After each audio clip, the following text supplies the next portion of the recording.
Greetings commanders and welcome back to another Warpath video. My name is Eagle and in this video we are going to be explaining migration. Basically we're going to give you guys all the information that you need to know about how to migrate your account from one server to another, in addition to giving you some tips and tricks and additional information about the migration parts itself, the items that you will need to get it, and some tips and tricks on how to actually get lower items so that you can save some bucks for yourself. So without further ado, let's get right into this video. Alright, so when it comes to migrations, all you need to actually do is zoom out your screen a little bit and click this button right down here, and this will take you to the whole world screen. Basically, this is the screen that you can switch between cities and you can see the whole kind of battleground and basically the server that you're currently in. In order to see all the other servers, you have to click that button over there up here, and this will show you exactly all the servers that are right now in Conquest 1, 2, 3, and the Open Conquest ones as well. Basically, in order to teleport from one server to another, there are specific things that you need to have in order to actually be able to do that.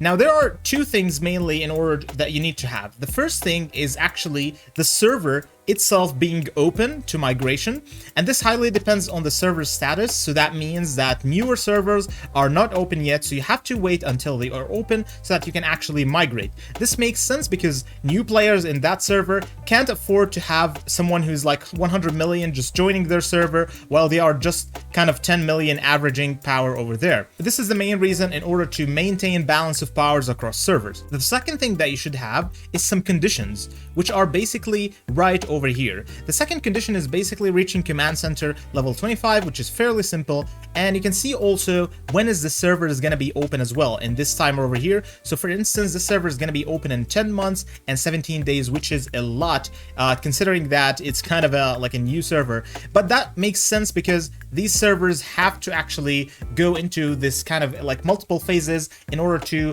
be ready for a lot of players and big players to actually migrate and go to these servers. Now, in order to know exactly how many migration items you will need, you just have to click move on an open server. Let's go ahead and check if we can find one over here. So we find basically an open server right now, and all you need to do is just click move, and it will tell you exactly how many permits you will need in order to actually transfer to that server. Now, these permits depend on your all-time power. This is a very important metric to understand. This means that, for instance, if you try to lower your power by, for example, taking out your units, that will not work because this will still be your all-time power. Also, what influences this is actually buffs. So make sure that you don't use any buffs. If you're looking like to actually migrate, don't use any buffs that increase your basically barracks sizes so that you will have more troops in them, and that will increase your all-time power. Increasing your all-time power would require more permits of migration in order to actually migrate to another server, which will cost you a little bit more. So I would highly recommend, if you're migrating, don't use any of those buffs. You can still use the damage and garrison increase like defense and like durability and whatnot. These ones don't affect your all-time power, but the other ones do. Now, there's also one thing to notice over here, that if you do migrate, you can't migrate once again unless you wait 30 days. So basically, once you have migrated, you have to wait 30 days in order to actually migrate again to another server. There's a couple of rules over here. For instance, you have to actually leave your alliance, the server has to be open and whatnot. There's a lot of things that go into this, but it's all like good if you have the permits as well and the server is open. You can definitely migrate to that server. But what are the benefits actually of migrating? So basically, what you gain from migrating is joining a server that fits your playstyle. So for instance, if your server is too passive, there's not many war or action going on,